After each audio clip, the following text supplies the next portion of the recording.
Tu ada, is there link to share?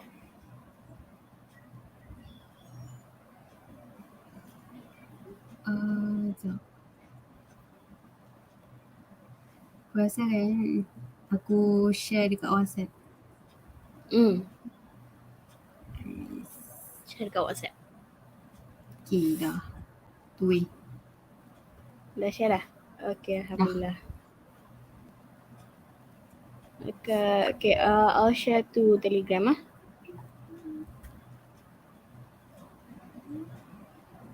Aku share dekat WhatsApp kan.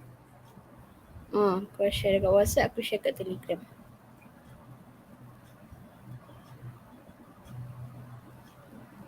Dekat UKMI ke? Ni lah.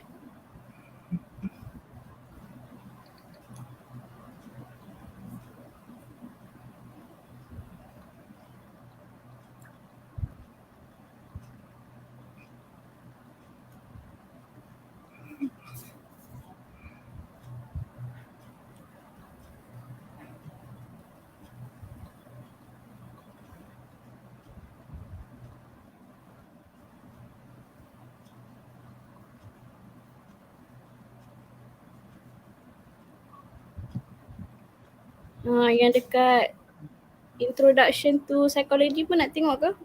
Hantar juga. Boleh lah sebab takut.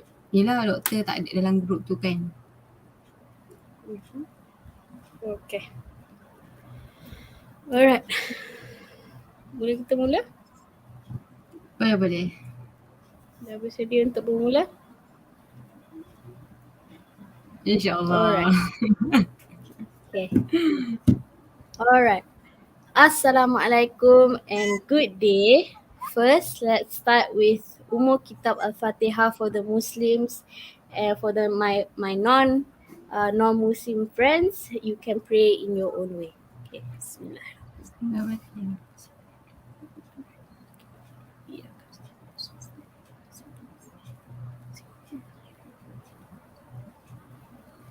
Amin. Okay. 저한테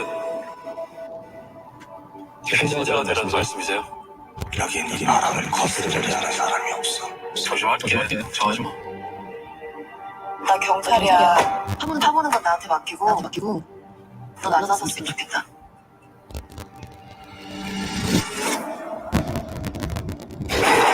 만약에 그게 다 오빠 의도가 있는 행동이라면 부친께서 잘하셨지. 너 당장 걱정 마. 더뎌도 힘들어도 제대로 된 법의 심판을 받겨야 되는 거 아닙니까? 내일을 방해하게 되면 대가를 지주겠습니다. 그게 내 방식인가? 후회하실 텐데요. 진짜 아무것도 지킬 격이 없는지 좀 알아봐야 되네. 의심이라는 게 한번 세락을 키우면 무럭무럭 자라기 마련이거든. 말을 어떻게 믿고? 내게 원하는 게 뭐야? 정인이 뭐니 뻔한 소리야. 위기를 이용하는 게 세상을 움직이는 자세 방식이야. 그 지독하게 불공정한 게임에 굳이 뛰어들 이유가 뭘까? 제가 권력입니다.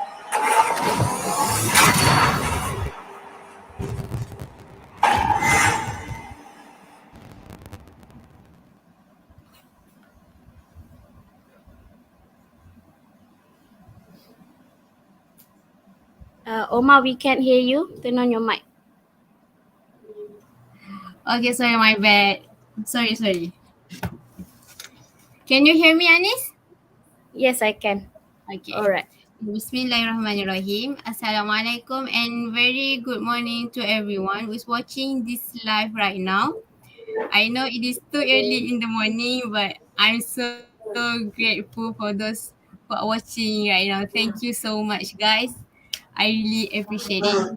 Love you guys. Okay. Before I start, let me introduce myself first. My name is Rohmah binti Arifin and my metric number 185260. Okay, today I'm going to do a presentation about movie reviews that I did Actually, it's not a movie but Korean drama, which is the Devil Judge.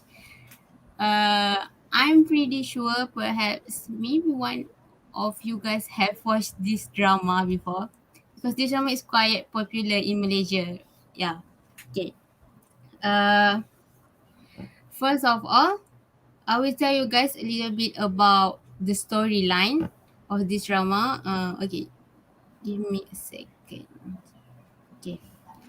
The Devil Judge, or in Korean we say Ang Mapangsa, is a South Korean drama starring Jisung, Kim Min Jung, Park Jin Young of GOT7, and Park Gu Young. This drama aired on TVN at the second half of 2021 for 16 episodes.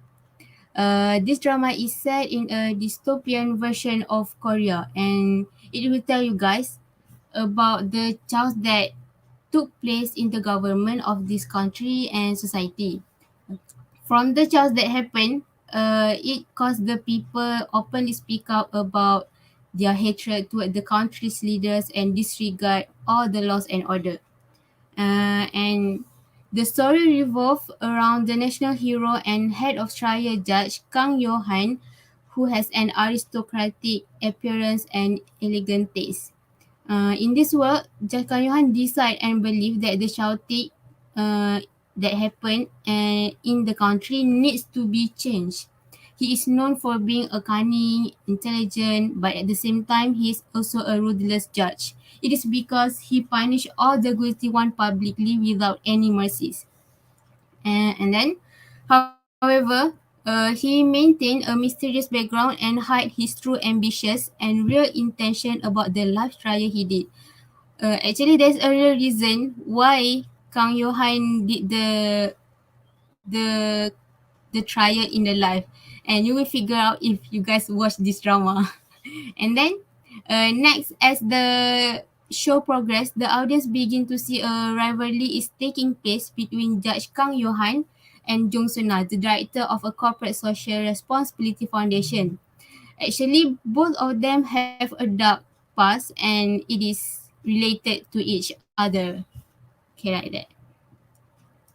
Wow. Okay. Okay. So I have a question. So Okay. what made you choose this movie or this TV drama? Actually, okay, first of all, I just want to tell you, Anis, that I'm a really big fan of Korean drama since 2015. And yeah, maybe I watch a lot of Korean drama and various genre, you know. And then I think maybe for the legal genre, maybe six or seven drama like While You Were Sleeping, Vincenzo, and Law School. Okay, back to the question.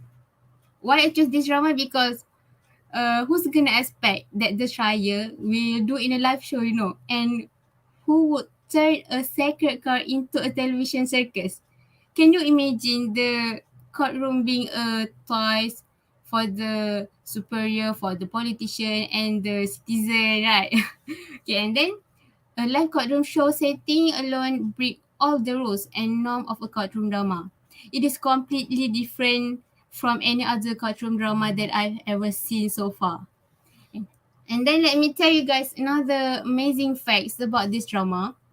The trial will be held in a live show where all the citizen can watch this via the apps or what it called a board in the building is look like a advertisement board. And in overseas there's a lot about like that, and in the morning it will show you guys the news, something like that lah. Okay, one application called died had been created for the live show so that the citizen are eligible to participate and judge together. The public can respond positively or negatively to defendants on trial by listening to the argument and testimonies in real time and also looking at the evidence. Okay, and then as soon as the judge Kang Yuhan imposed a sentence, the public will start voting on the apps to decide whether the defendant is guilty or not. And Judge Kang Yuhan will punish all the defendants fairly without any hesitation whether the defendant is civilian or politician. I know it is may sound absurd at first glance, but it is set in an era where the system corruption has been on the rise. And Judge Kang Yuan also said that this is the only way for them to practice their democracy system. Uh, so, with the involvement of the citizen in the trial, is the only method that bring poor justice without any corruption from superiors. And that was the reason why the drama give a strong impact in every episodes. Wow, that's so cool, especially because it's a live show, so you get to vote. I think Yeah, that's very cool. and Okay, if you wait, should I have. watch this drama. I, I'm not really a big fan of K drama, but it sounds interesting. It's Okay, I interesting, have you another know. question though. Okay, what? I have another question. Okay, did you see any psychology theory, or is that a psychology theory that is mainly seen in this drama? Psychology terms or theory. Actually, I have figured out that post-traumatic stress disorder is one of the psychology terms in this drama. Okay, for post-traumatic stress disorder, or we can call it as PTSD. PTSD is a serious mental disorder that may develop after someone is facing threatening or horrifying events.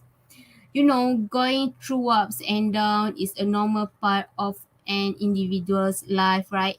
But unfortunately, some people or maybe some of us have experienced too much down in our life, which are traumatizing, like sexual assault, fighting in the war, or maybe watching someone die in front of their very eyes. Can you imagine, Anis, if someone is dying in front of your eyes? Maybe it will take a lot of time for me to forget about that. It's so creepy for me lah. Okay, and then PTSD is not restricted into one gender or one age. Anyone, male or female, uh, child or adult can get PTSD.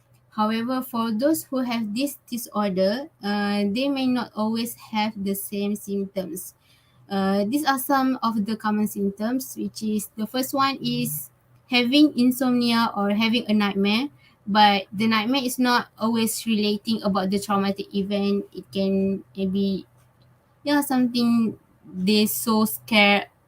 And then second one is the person can enjoy their old hobbies because it can make them feel like remember about the maybe about the traumatic event like that. And then always feeling guilty, and the last one is having a flashbacks or the sensation that the event is happening again. Okay, as we can see in the drama at the first episode, straight after Judge Kang Johan trials okay, straight after Judge Kang Johan's trial was done, his look at gown, and again he start to flash back to the burning church where his brothers passed away 8 years ago. Okay, in his mind, he is seeing someone who greatly resembles Gown standing across from him in the rubble. Then, then Johann is kneeling on the ground beside the Gown lookalike who lies unconscious. After that, Johann comes back to the presence and smile at the real Gown. In episode 5, also we can see that Johann have the common symptom of the PTSD. Through the years, Johann remained haunted by his late brother, Kang Isaac, through his dream and imaginations. In this episode, we can see that he is having a nightmare where he keeps dream about his brother. As soon as Kang Johann woke up, Kim Gaon entered his room, and Johann was too surprised to see the same face that remind him of Isaac. Okay. And then the second one is conscientiousness, which is the one domain of the big five personality. The standard characteristic of this trait is actually include high level of thoughtfulness, have a good impulse controls, and goal-directed behavior. Mostly conscientious people, they tend to be organized and mindful of the details. They will plan ahead what they want to do. They think about how their behavior affect the others, and they are so mindful about the deadlines. And yes, Kang Johan is a really conscientious people, because if you have watched this drama, you can see that just Kang Johan have planned all the strategy carefully and in details. Starting to do his revenge toward Minister of Justice Chia Kyung Hee, Judge Johan decide to drag her sons to the trial so that Chia Kyung Hee will feel the pressure and the threaten. And this will be relate to with other president of and this thing will be relate with the president of Korea, Ho Jong Se, and also the others, which have something to be done with Kang Johan's brother's death. Okay, and the last one theories that I figure out is Sigmund Freud theory of personality. According to Simon Freud, human personality is complex and has more than a single component. In his famous psychoanalytic theory, Freud have stated that our personality is composed of three elements known as the the ego, and the superego. These three elements work together to create complex human behavior. Okay, let's take a closer look at each of these key parts of the personality. The first one is the id. The id is operates under the principle of pleasure, which strive for immediate gratification of all desires, want, and need. And the second one is the superego. For the superego, it provides guidelines for making judgment. Or we can say that superego is a part of us which is more rational, something like that. And the last one component is the ego.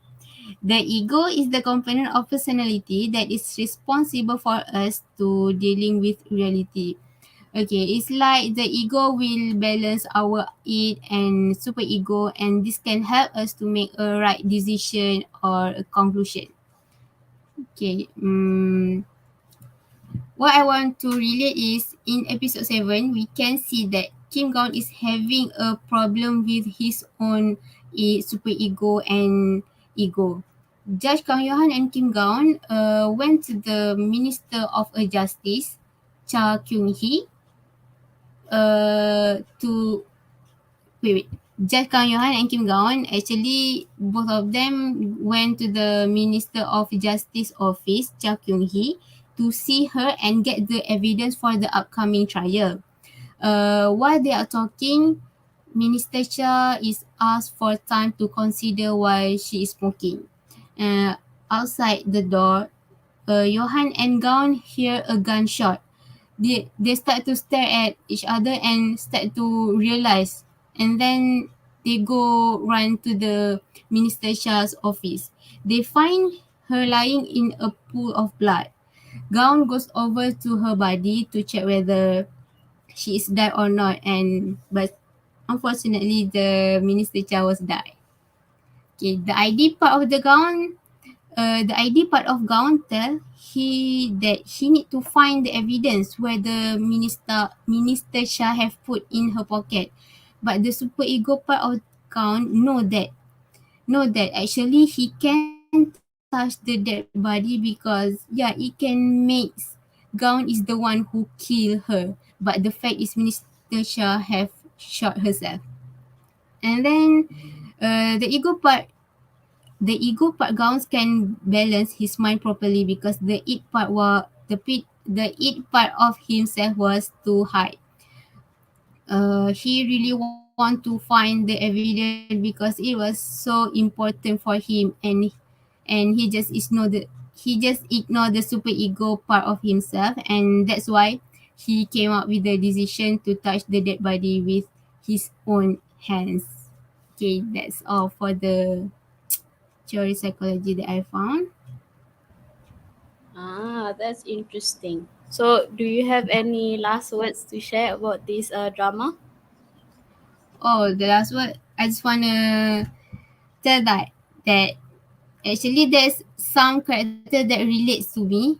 I can say that Kim Gaun's character relates a little bit with me in the drama because I will tell you, his former professor, Professor Min Jung Ho, and associate justice have used him to get rid of Kang Johan. It is because Gaun have teamed up with Johan. Gaun really trusts his professor because he is the only one who take care of himself while he was in the high school after his parents passed away when he is 18.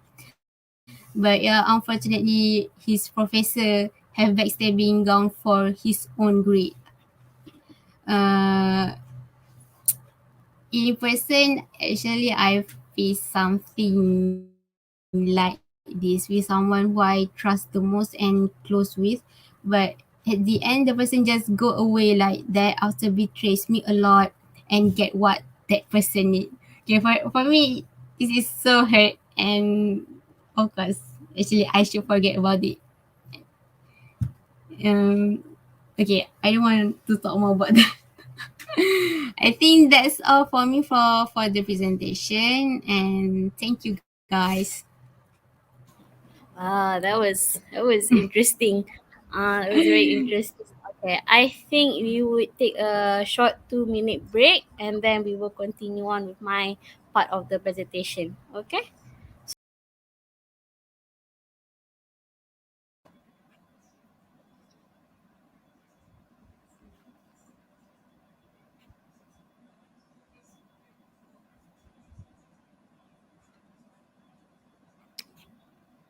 Okay, and we are back.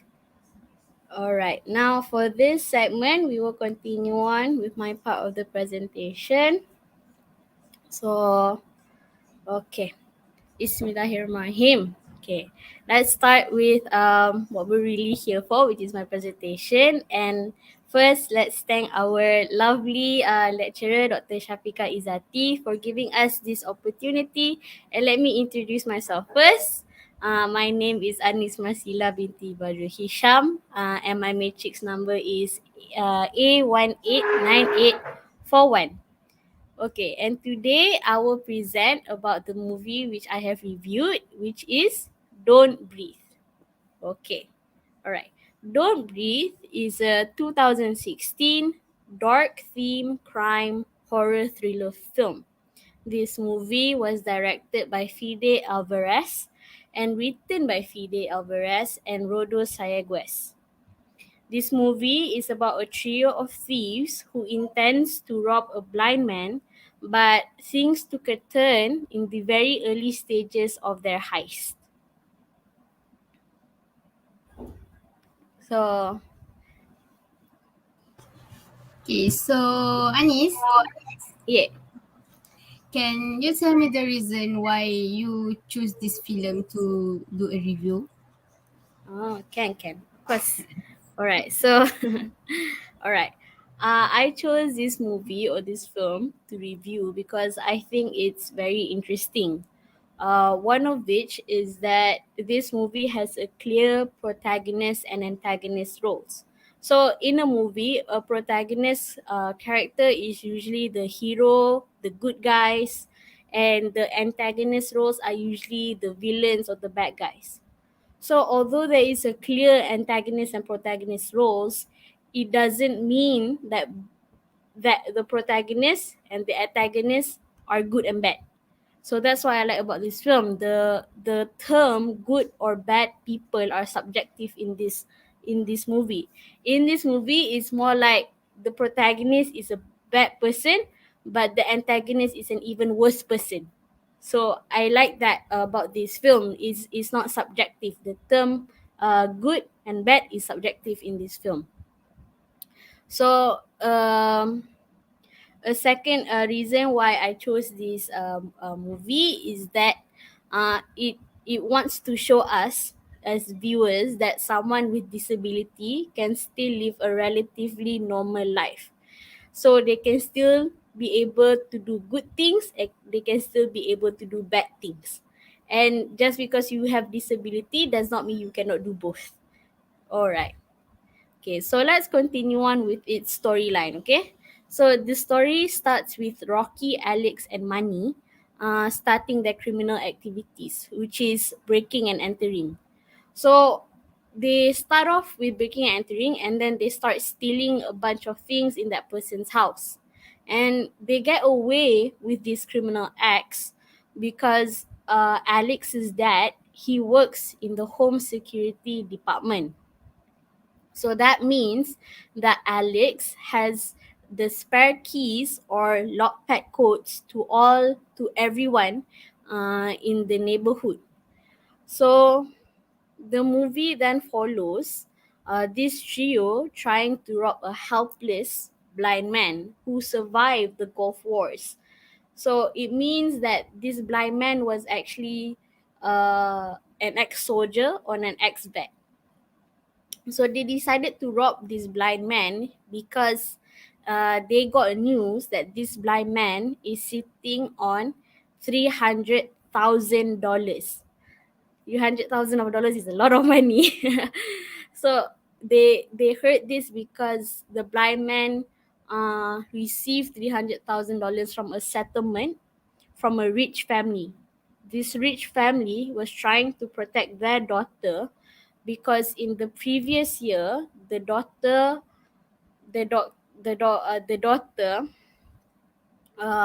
tragically killed or accidentally killed this blind man's daughter. So that's why he has a lot of money, because he got the settlement from the rich family. um this movie, however, it took a turn when we see that this blind man is not actually helpless. Because we can see throughout the whole movie, or as we continue on, that this blind man is capable of kidnapping, he is capable of murdering people, and he is capable of impregnating other people. So from there, it's quite dark actually. So this movie actually ends with only Rocky surviving. From three people, it became one. And it was quite a traumatic night, and for only Rocky to survive, it means that something really bad happened in the movie. But the end of the movie, it does show that she actually achieved her goal, which is getting herself and her sister out of Detroit because they were living in an abusive household. But not just that, we also received news that the blind man also survived the traumatic night as well. So that was quite interesting. Yeah, this for me it is interesting too. At the same time, you feel like this the only one survive, right? Yeah, she's the only one who survived. Out of three, became one. So So what happened to pity the other two? for Rocky, right? Okay. Uh, I want to ask you another question. What are the psychology terms or theories that you found in these movies? I see. Okay. All right. So the theories that I found in this movie, one of which is Bobby's attachment theory. So Bobby suggests that there are four general phases of mourning that include numbing, yearning and searching, disorganization, and reorganization. So numbing is characterized by feelings of disbelief that the death has occurred. So it provides the grieving person with a relief from the pain that associates with the loss. So, but this usually lasts for a short period of time, and then it's followed by an emotional outburst. So that comes the second stage, yearning and searching. This one involves the realization of the loss. So the numbing, the first phase, it starts to fade away. At this stage, anger and frustration is usually common, and the grieving individual is searching for someone to place the blame on for that loss. Okay, and the third phase is the disorganization. So this phase involves accepting the reality of the lost one along with its turmoils. So it's evaluating yourself without the loved one uh, and what's going to happen. So following the last phase, which is reorganization. So this one happens after the grieving person or the bereaved comes to realization that they can have a life after the loved one has have passed away. So at this phase, it's usually characterized by gradual changes as the grieving or the bereaved one attempts to move on with its life, that they can live a life without the loved one that they lost. So in this movie, it is clear that the blind man actually stopped at phase two, which is yearning and searching. So he couldn't deal with the loss of his daughter, and this is actually shown when we can see that he sleeps to the sound of his daughter playing on the TV. So there's an old video of his daughter playing on the TV, and he sleeps to the noise or to the sounds of his daughter playing. Uh, so because we can see that he couldn't deal with it, and then as we continue on to the movie, we can see that he actually projected his anger and sadness towards the girl who killed his daughter. So because we can see this projection, it now follows Sigmund Freud's theory of defense mechanism, which is projecting. So this is my second theory. So projecting is when the individual projects their own unacceptable thoughts onto another person. So this man projects his anger towards this girl. So what he did is he kidnapped the girl that killed his daughter and proceeded to impregnate her because he believed that it would compensate the daughter that he lost. So that is quite psychotic actually, I think. But continue on. We can also see a number of psychological facts that play into this movie. One of which is stress. If I was in the movie, I would feel very stressful also in that situation, because you have to escape an ex-soldier who is capable of doing these things, and he basically locks everything up in that house. The windows are grilled, the house is locked with multiple locks. So it's a very stressful situation, and me as a viewer is like, are you guys going to leave? Are you guys going to get out? It was very stressful. And a number one psychological fact, I think, is trauma. I think this is number one, because we can clearly see from Rocky, who actually witnessed three people getting shot at. That getting shot at is one. She was held at gunpoint twice throughout the movie, and then she almost died falling from a vent. So it's clear that she definitely survived a traumatic night. Uh, Another psychological facts is fixation. So this can be seen from the blind man actually with his dead daughter. So this blind man is actually, from what we see, is that he was fixated to bring her back, so to say, through impregnating the other girl. And I think, last but not least, a psychological fact is abuse. So this can be seen from Rocky, who actually experienced emotional abuse by her mother, who neglected her, and then who also blamed her for her father's leaving. So a mother shouldn't do that, right? That's very abusive, I think. And last one, we can also see that the mother was insinuating something inappropriate to Rocky as a woman for getting money. Mm. And I think, okay, last one is we can speculate, but it's not clear because it wasn't in the movie, but we can speculate that Rocky may experience post traumatic stress disorder, which is PTSD, after this traumatic night. I think it could be believed because she almost died, she was held at gunpoint twice, she was chased after, she saw three people getting killed. So I think it can be speculated that she might get PTSD after after all of that. Yeah, there's a lot of psychological facts that you have found, like. Okay. The last question for you, Anis. Yeah. Is there any values you want to highlight from the movie? Right. Yeah, there are some. I think one of which is even though you love your family very much, if they're gone or they have passed away, you need to grieve, and then you need to mourn, and then you need to move on, because whatever you do, it will never bring them back. And then secondly, life is more than money, okay? If you are very desperate for money, you need to find a legitimate income and don't cheat your way into finding money like what these three tried to do at the very beginning of the movie. And lastly, from what I saw from the movie, I can say that sheer grit and determination will make you survive any situation. Yeah. Okay. So I think that is all from me. Thank you so much to everyone that is here, or you come, listen, and then gone. I know it's very early this in the morning right now, but I hope you guys will have a good day today.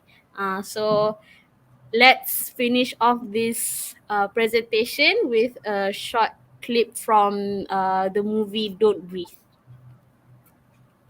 Go.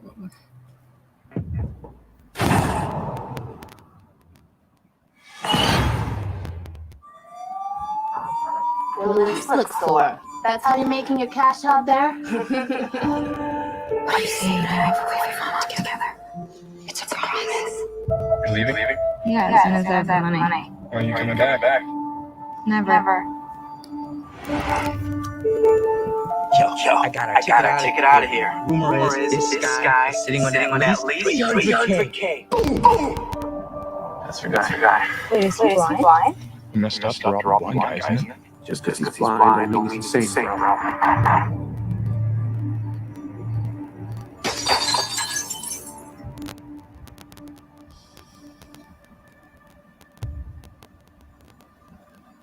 Guys, money's probably in there.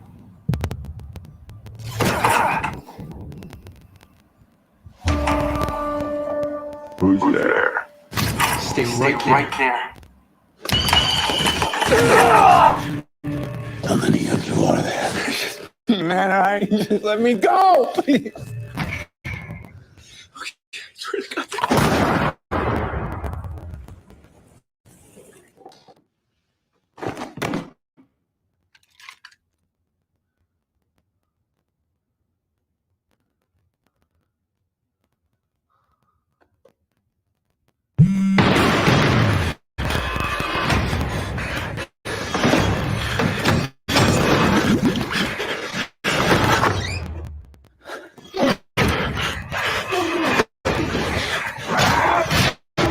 We're trapped in here. There has to be a way out of here.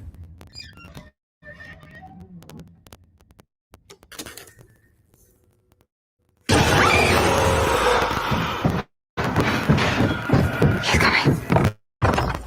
Now you're gonna see what I see.